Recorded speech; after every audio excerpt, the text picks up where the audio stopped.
माई का लाल नहीं तिर सकता, लेकिन मेरे अंदर ताकत नहीं है। लेकिन इन भुजाओं में तुम छुप गए हो, तुम आ गए हो, तुम मिल गए हो। अगर जिसके साथ तुम भी हो, तुम आ गए हो, वो दो भुजाओं से भी इस समुद्र को पार कर जाएगा। देखिए ये कॉन्फिडेंस, इसको कहते हैं श्रद्धा, इसको कहते हैं आस्था।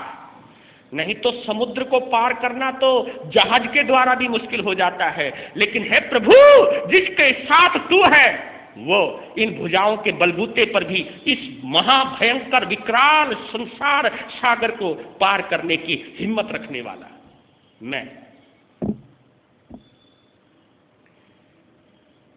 और प्रभु आपकी भक्ति ने मजबूर कर दिया स्तुति करने के लिए। आप देखना, इसको, इस अर्थ को भी समझना। आपकी भक्ति के वश होकर आपकी स्तुति करने वाला मैं। अब गौर करना, आप अपने को मिलाना और आचार्य मानतुंग का मिलान करना। आप भगवान की भक्ति कब करते हो? भगवान की भक्ति तब करते हो जब ये पता चल जाए कि भाई तुझे कुछ पाना है या कुछ लेना है, तो भगवान की भक्ति कर, तुझे मिल जाएगा।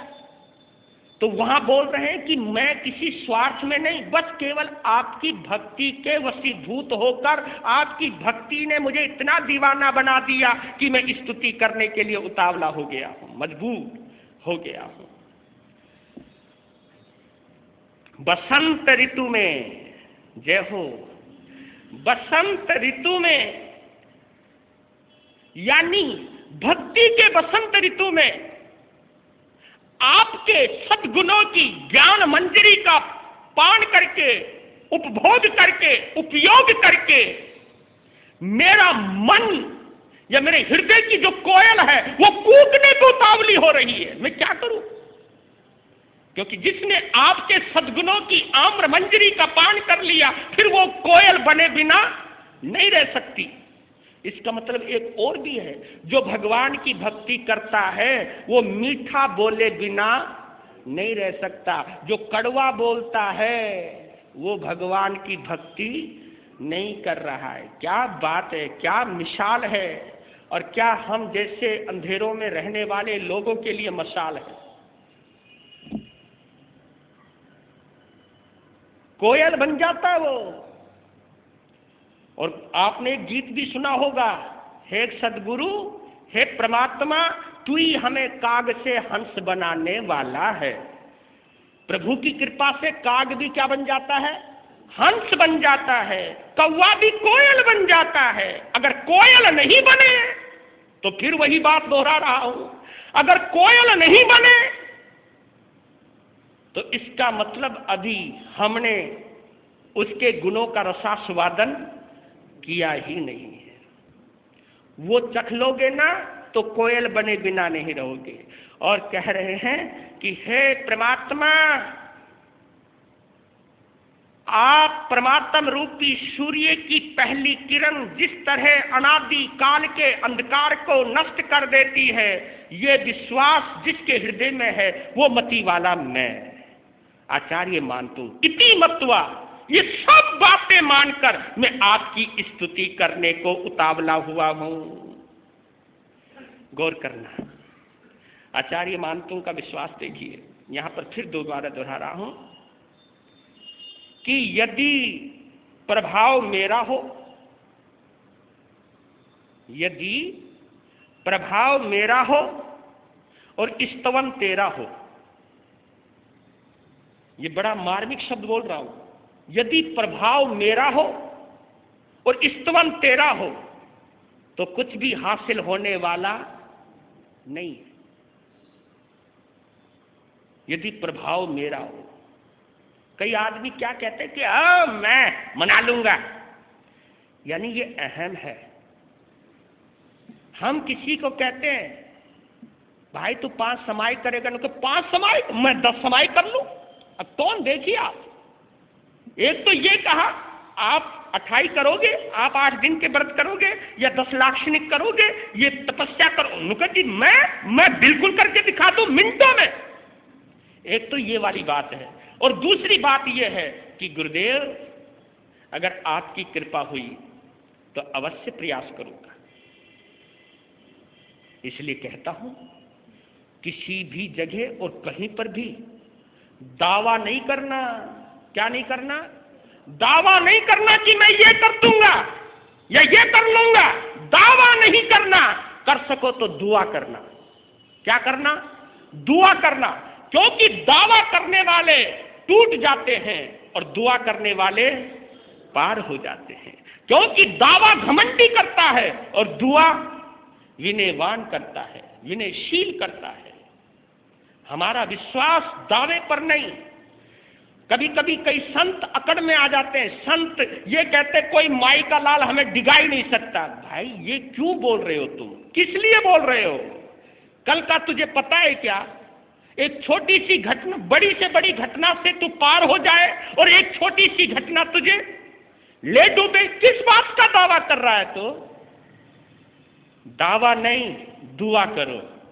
हे परमात्मा, मैं तो कर्माधीन हूं, मैं तो कर्मों के अधीन हूं, मेरी कोई ताकत नहीं। हां, तेरी मेहरबानी हुई, तेरा आशीर्वाद हुआ तो शायद संभव हो जाए। तो बोल रहे हैं आचार्य मानतु कि प्रभाव भी तेरा है, प्रभाव भी तेरा है और स्तवन भी तेरा है। मेरा कुछ नहीं, मेरा कुछ नहीं।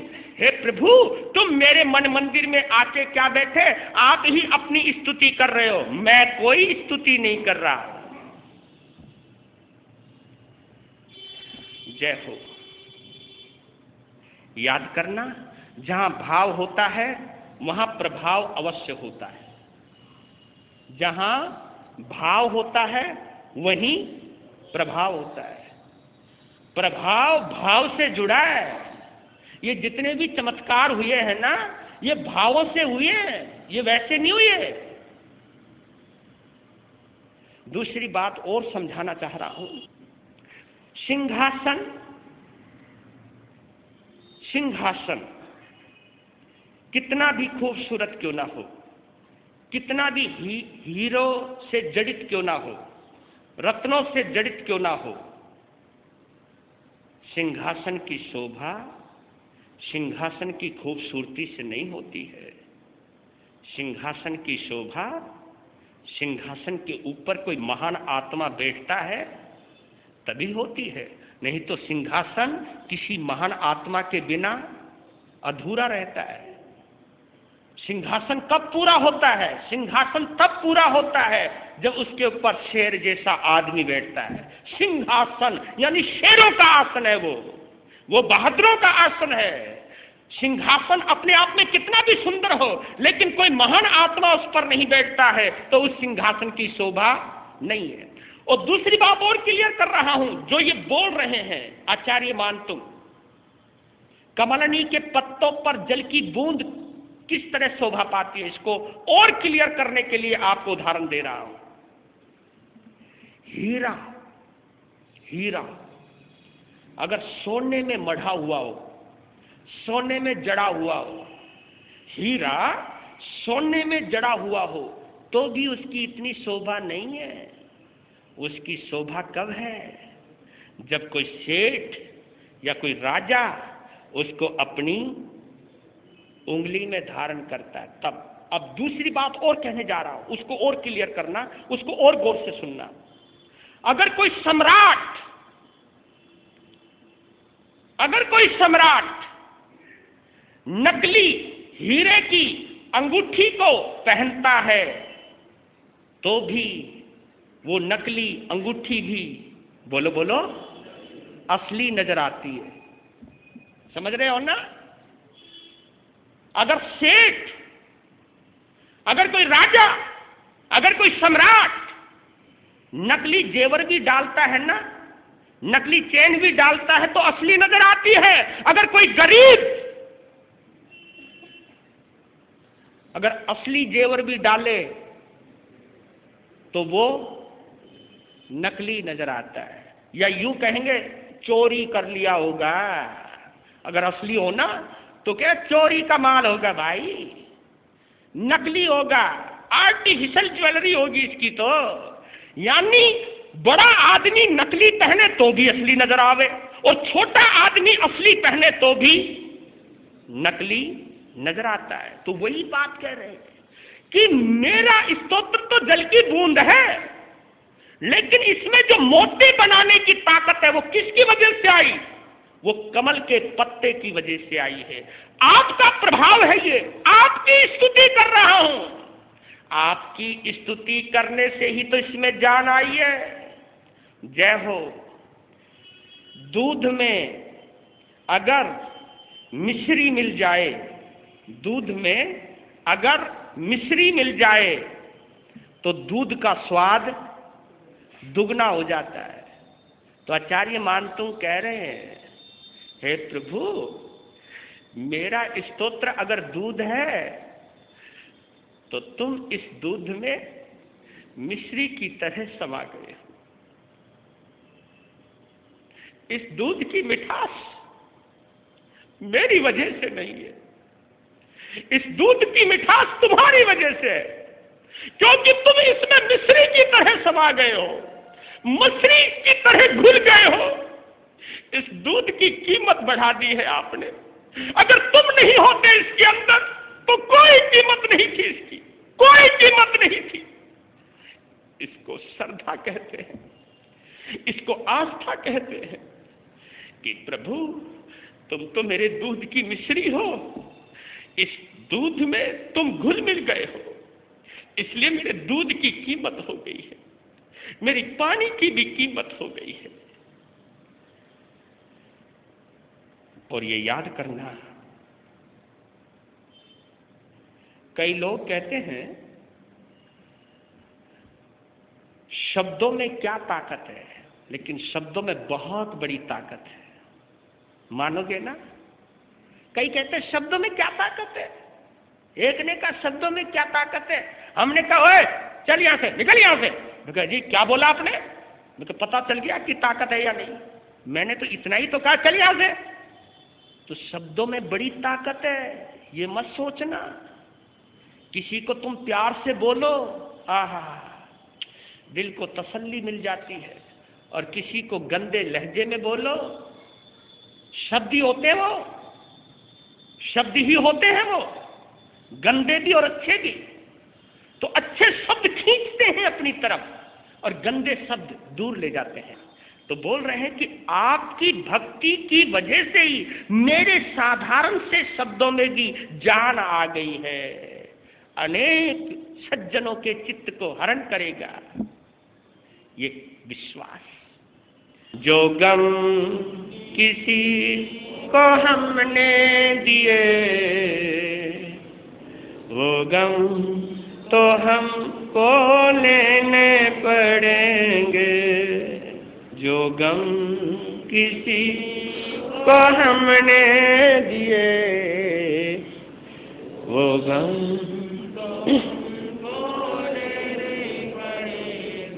लेने पड़ेंगे, लेने पड़ेंगे, लेने पड़ेंगे, लेने पड़ेंगे। क्या जो गम किसी को हमने दिए, वो गम तो हमको लेने पड़ेंगे। ले चलता हूँ आपको चंपापुरी धारावाहिक में। कल आप सुन रहे थे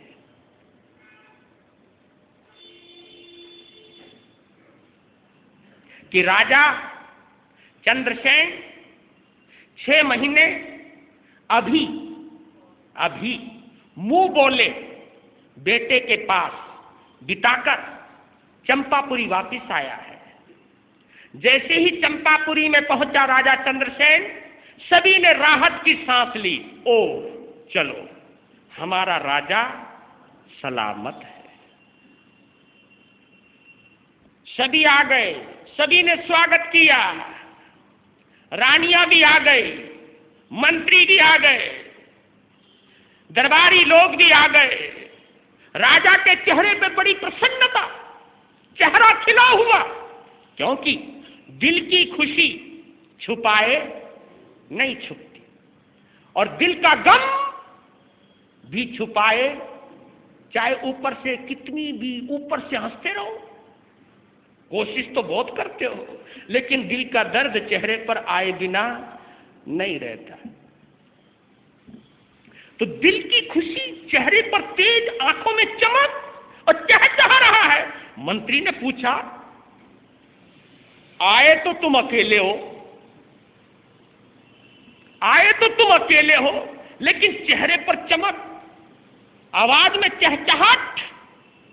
अरे मंत्री, मिल गया, मिल गया, जिसकी मुझे तलाश थी वो मुझे मिल गया।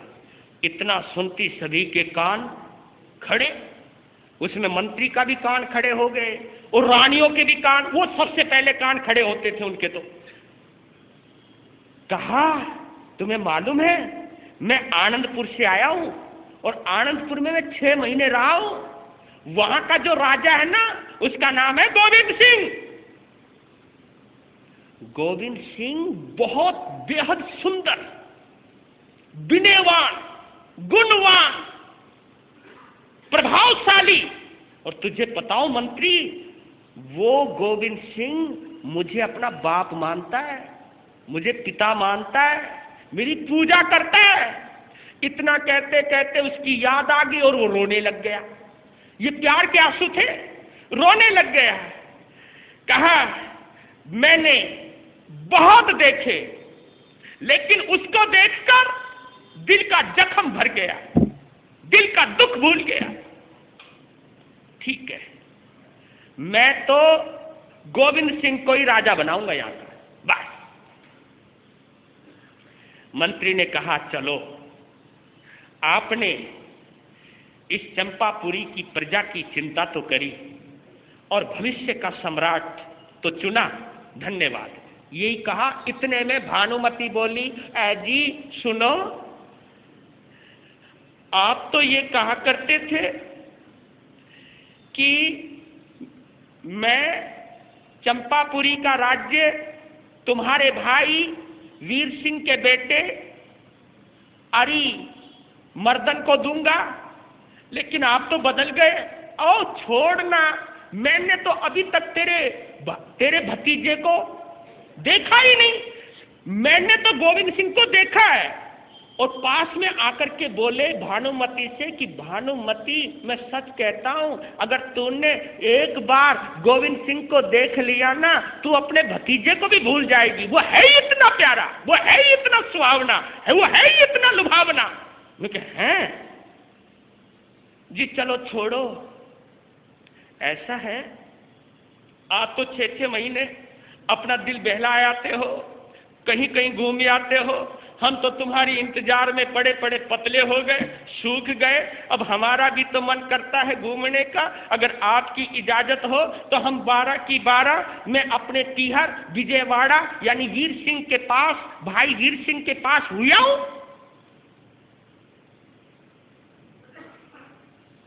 उनके, तुम सब जा रहे हो? मैं तो आया और तुम सब जा रहे हो? कि हाँ, हम सब कहाँ जा रहे हैं? वो है ना, ये कौन? वो है ना नाग कन्या चंद्रवती, उससे दिल बहला लियो। इतना सुनते ही चंद्रसेन ने कहा, मैंने कई बार कहा है तुमको कि उसका नाम मेरे सामने मत लिया करो। मुझे नफरत है उससे, जिसने मुझे कुत्तों के पिल्लों का बाप बनाया। मैं नहीं भूल पाता हूं। बस यही सुनने के लिए तो बोला था उसने। किसने?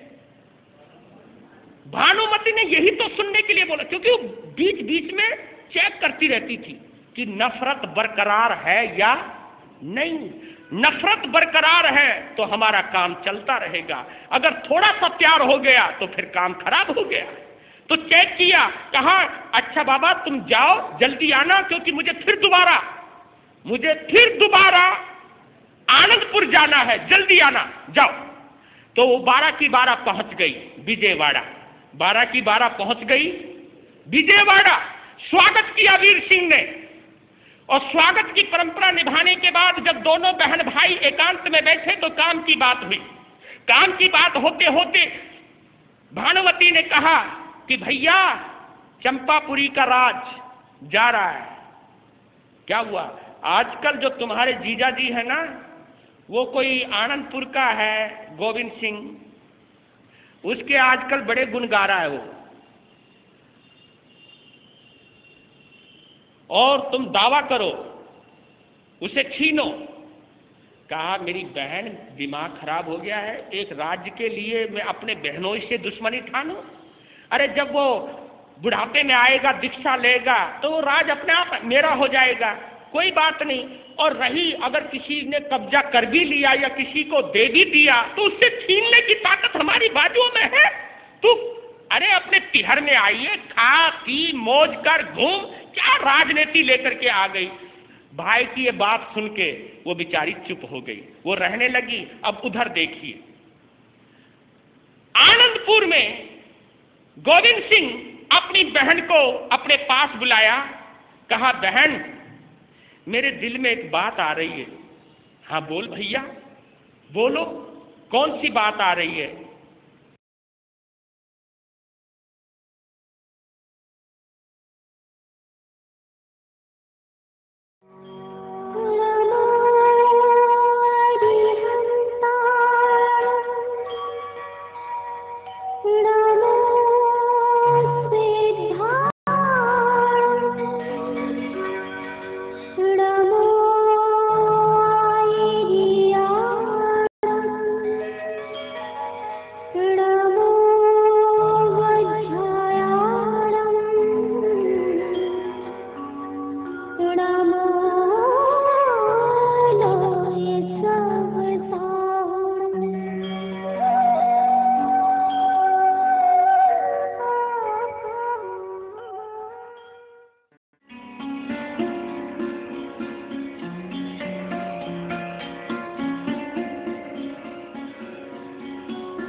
सबसे पहले श्रमण संघ के चतुर्थ पट्धर आचार्य सम्राट ध्यान योगी महामहिम श्री शिव मुनि जी महाराज साहब, जैन धर्मोपदेष्टा गुरुदेव श्री फूलचंद जी महाराज साहब, परम सेवा भावी परम पूज्य गुरुदेव श्री प्रेम सुख जी महाराज साहब, संघ रत्न उपाध्याय प्रवर पूज्य श्री रविंद्र मुनि जी महाराज साहब, इन चारों गुरु भगवंतों के पावन चरणों में शत शत वंदन करता हूँ।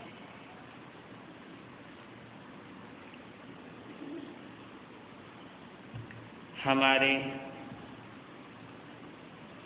दोनों प्रिय मुनिराज एवं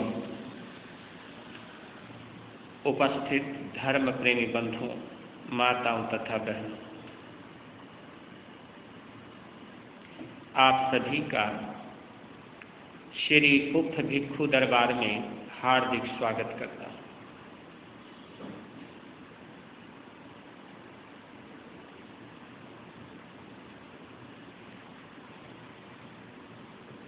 आज श्री कृष्ण जन्म अष्टमी का पावन त्योहार, इस पावन त्योहार पर सभी को हार्दिक हार्दिक शुभकामनाएं देता हूँ।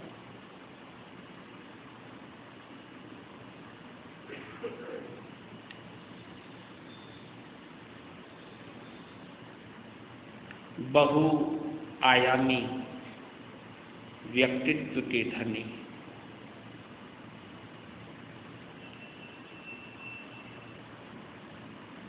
16 कलाओं से पूर्ण अद्वितीय व्यक्तित्व,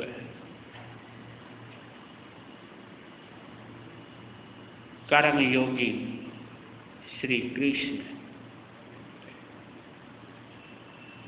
का आज पावन जन्मदिन है।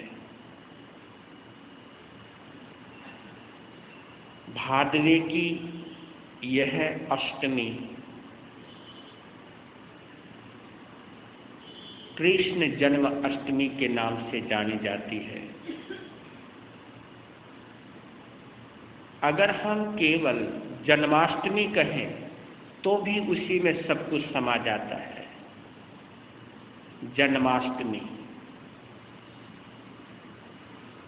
जन्माष्टमी से ही पता चल रहा है, यह तिथि एक ऐसे व्यक्तित्व के लिए स्मरणीय बन चुकी है।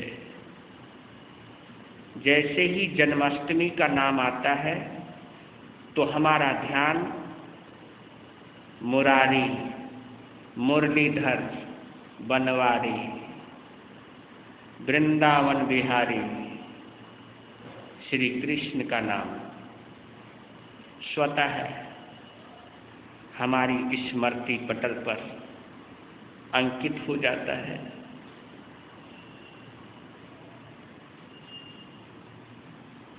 इस भारतीय संस्कृति पर उस व्यक्तित्व का या उस व्यक्तित्व की बहुत बड़ी छाप है।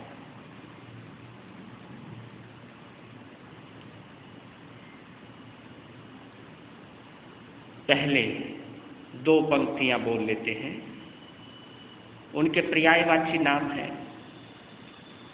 पर्यायवाची नाम के लिए एक स्तुति बना दी है,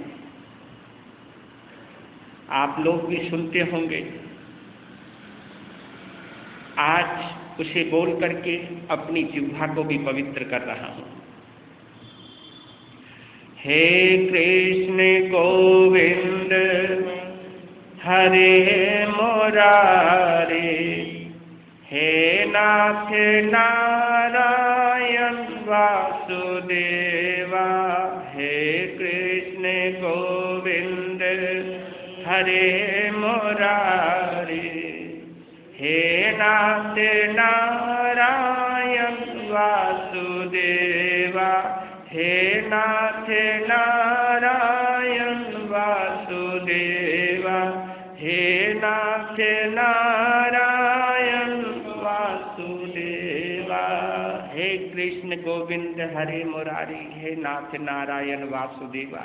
ये पर्यायवाची नाम है। उन्हें कृष्ण भी कहते हैं, गोविंद भी कहते हैं, हरि भी कहते हैं, मुरारी भी कहते हैं, नारायण भी कहते हैं, वासुदेव तो है ही वो, नाथ भी कहते हैं।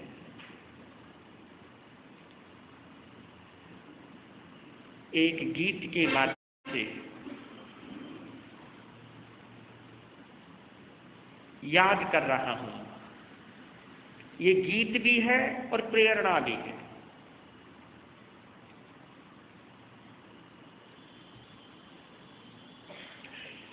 सवाल जवाब है ये, और संवाद भी है ये। संवाद उसको कहते हैं जब सवाल जवाब बहुत अच्छे, मीठे या मिठास भरे माहौल में होते हैं, उसे संवाद कहते हैं। और जहाँ क्रोध होता है उसे विवाद कहते हैं। जहाँ प्यार होता है वहाँ संवाद होता है। प्यार भरी बातचीत को हम संवाद कहते हैं, चाहे उसमें सवाल हो चाहे उसमें जवाब हो। लेकिन जब क्रोध आता है तो क्रोध में विवाद तो हो सकता है, अहंकार में विवाद तो हो सकता है, लेकिन प्यार में संवाद ही होता है। तो एक प्यारा सा संवाद है।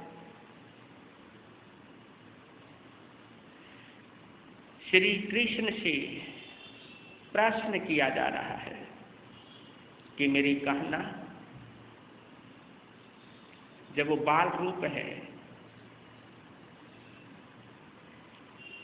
उनसे एक सवाल किया कि तू ये बता दे तू काला क्यों है,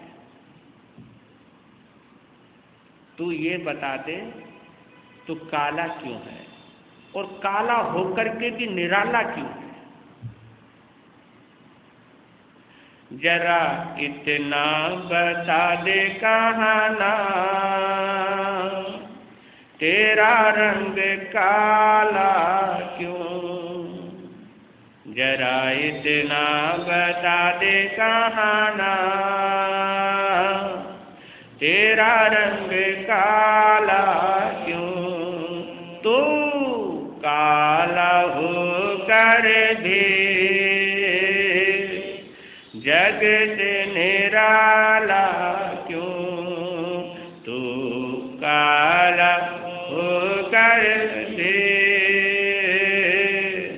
जग से निराला क्यों। जरा इतना बता दे कहाना,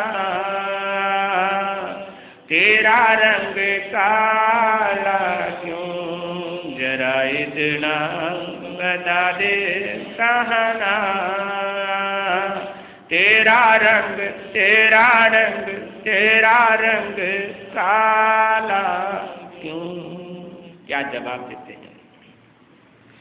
मैंने काली रात में जन्म लिया, मैंने काली रात में जन्म लिया, और काली गाय का दूध पिया, और काली गाय का दूध पिया।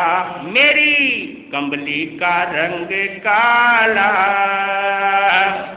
इसलिए काला हूँ। मेरी कंबली का रंग काला,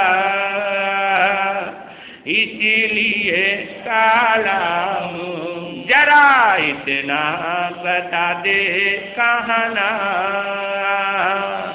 तेरा रंग काला क्यों। जरा इतना बता दे कहाना, तेरा रंग तेरा रंग तेरा रंग काला क्यों।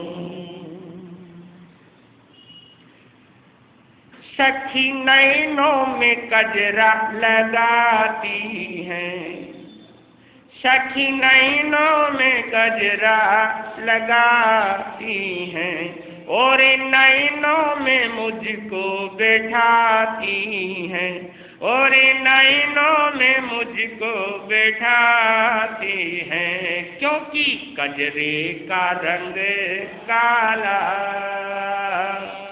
इसीलिए काला हूँ। कजरे का रंग काला, इसीलिए काला हूँ। जरा इतना बता दे कहाना, तेरा रंग काला क्यों। तू काला होकर भी जग से निराला क्यों। जरा इतना बता दे कहाना, तेरा रंग काला क्यों। और कहते हैं, मैंने काले नाग पर नाच किया, मैंने काले नाग पर नाच किया, और काली नाग को नाथ लिया, और काली नाग को नाथ लिया। क्योंकि नागों का रंग काला, इसीलिए काला हूँ। नागों का रंग काला, इसीलिए काला हूँ। जरा इतना बता दे कहाना, तेरा रंग काला क्यों। जरा इतना बता दे कहाना, तेरा रंग काला क्यों। सावन में बिजली कड़कती है, क्योंकि सावन और भादो ये दोनों बरसाती मौसम है। सावन में बिजली कड़कते हैं, भादों में बिजली कड़कते हैं, और बादल भी बहुत बरसते हैं, और बादल भी बहुत बरसते हैं, क्योंकि बादलों का रंग काला, इसीलिए काला हूँ, बादल का रंग काला, इसीलिए काला। जरा इतना बता दे कहना, तेरा रंग काला क्यों, तू काला कर दे, जग से निराला क्यों। एक और गहरी बात चिंतन कीजिएगा, ध्यान दीजिएगा और विश्लेषण कीजिएगा, और इस सच्चाई से रूबरू होने का प्रयास कीजिएगा। क्या कहते हैं बातों ही बातों में, मेरी माला खूब छिराते हैं, मेरी माला खूब छिराते हैं, खुद लड़ते और लड़ाते हैं, खुद लड़ते और लड़ाते हैं, काला धन भी खूब कमाते हैं, काला धन भी खूब कमाते हैं। दुख तो इस बात का है, मेरे भक्तों का दिल काला, इसीलिए काला हूँ, मेरे भक्तों का दिल काला, इसीलिए काला हूँ। जरा इतना बता दे कहना, तेरा रंग काला क्यों, जरा इतना बता दे कहना, तेरा रंग काला क्यों, जरा इतना बता दे कहना, तेरा रंग काला क्यों, तू काला हो कर दे, जग से निराला क्यों।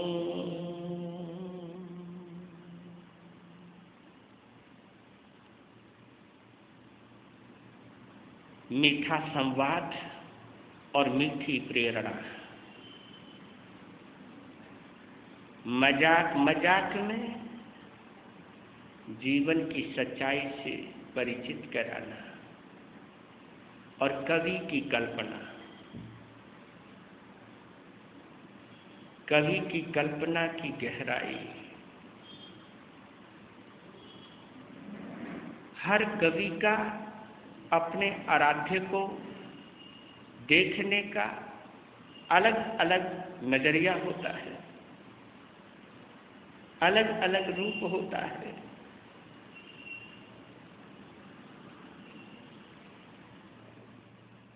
और हर पहलू से, हर तरह से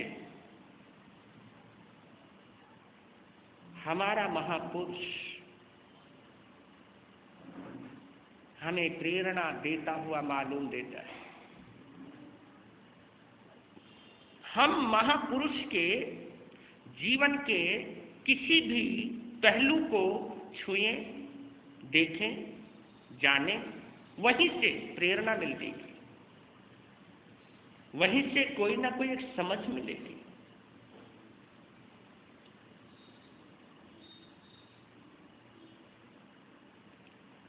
लीजिए,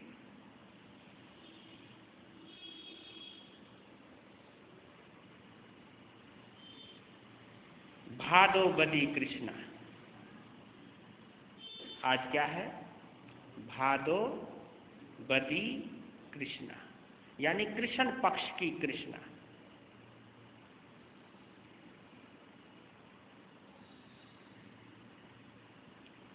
रोहिणी नक्षत्र जब जन्म हो रहा है,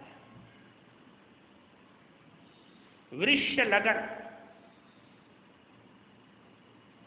चारों दिशाएं शांत और सौम्य।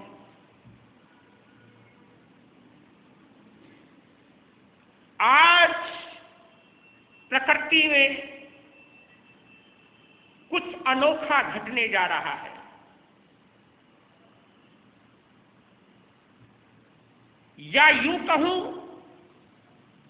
एक दिव्य आत्मा का अवतरण होने जा रहा है।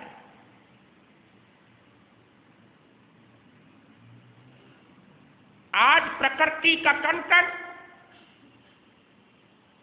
एक दिव्य आत्मा के जन्म का साक्षी बनने जा रहा है, गवाह बनने जा रहा है। प्रकृति में अनोखी छटा भी है,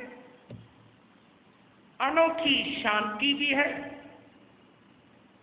अनोखी गुदगुदाहट भी है।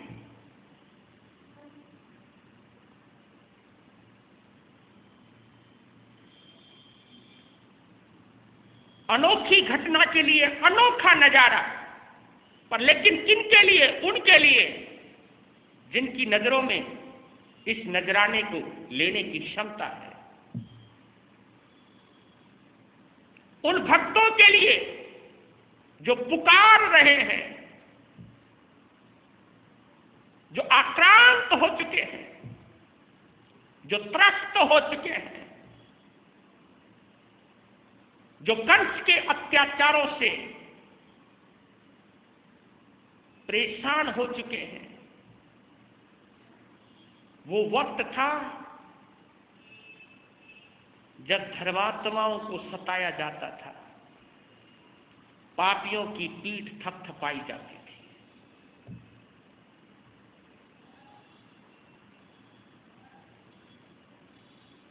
संतों का अपमान होता था, अहंकारी, दुराचारी, इनका उत्साहवर्धन होता था।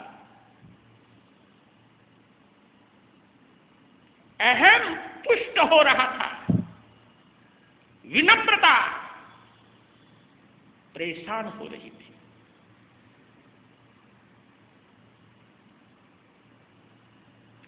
सत्य कुम्हला रहा था, असत्य लहरा रहा था। सत्य और धर्म के पुजारियों की जबान पर ताले लगा दिए गए थे। भगवान के नाम लेने वालों की जीभ काट दी जाती थी।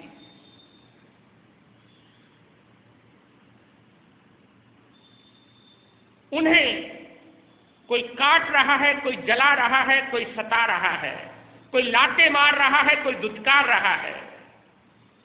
उस वक्त का दृश्य की अगर हम कल्पना करें तो रोंगटे खड़े हो जाए। आखिर भक्तों का दिल पुकारने लगा, संतों की पीड़ा मुखरित होने लगी, दिल का दर्द जबान पर आने लगा। कोई किसी को कुछ नहीं कह सकता था, क्योंकि जहां बेदर्द हाकिम हो वहां फरियाद क्या करना। जहां बेदर्द हाकिम हो वहां फरियाद क्या करना। जहां अधिकारी ही बेदर्द हो, उनके आगे गिड़गिड़ाने से तो कोई लाभ नहीं, उनके आगे रोने से तो कोई फायदा नहीं। जब दिल को यह जत गया कि इनके सामने रोने से कुछ नहीं होगा, रो उसके लिए जो कोई अदृश्य ताकत है, अदृश्य शक्ति है। करो उस दिव्य आत्मा का आह्वान, पुकारो उसको, एक दिव्य आत्मा को, कि जिसके उजाले में पाप का अंधेरा दूर हो जाएगा, अत्याचारियों के हाथ जकड़ जाएंगे,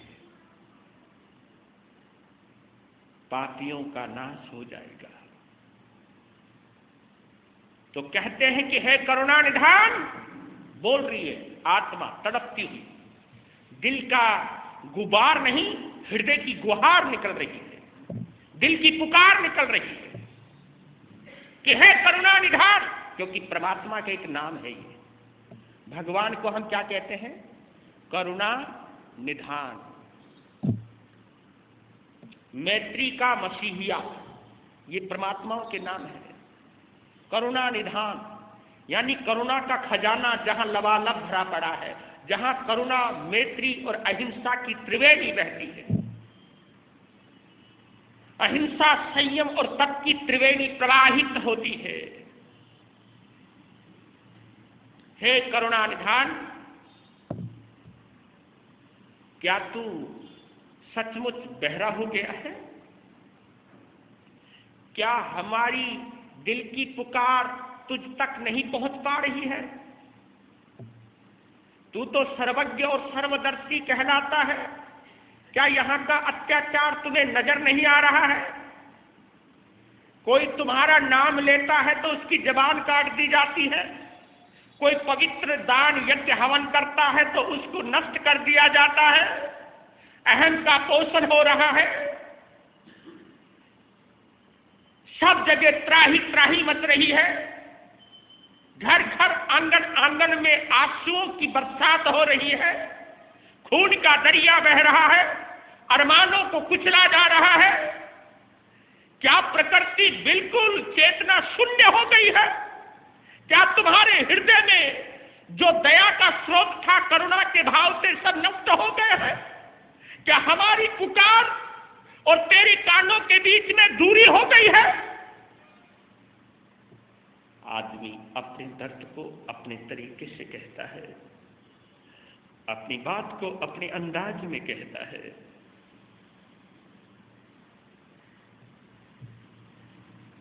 याद करना, एक बात याद रखना, अगर हम मर गए ना, अगर हम खत्म हो गए तो तेरा भी नाम लेने वाला कोई नहीं रहेगा। क्योंकि जब भक्त ही नहीं रहेंगे तो भगवान कहां होंगे? जब धर्मात्मा ही नहीं होंगे तो धर्म कहां रहेगा? धर्म भी तो धर्मात्माओं की वजह से है। जब प्रकृति में हर जगह पापी ही पापी होंगे, पापात्मा जब पाप का विस्तार करेंगे तो धर्म तो स्वयं नष्ट हो जाएगा। सुन लो पुकार, ले लो अवतार। सुन लो पुकार, ले लो अवतार। बचाओ सत्य को, बचाओ धर्म को। ये तुम्हारा अधिकार भी है, ये तुम्हारा कर्तव्य भी है। और आपने अमूनन एक श्लोक पढ़ा हो, सुना हो, महाभारत में भी काल चक्र के माध्यम से ये एक श्लोक आप लोगों को शायद याद हो गया होगा।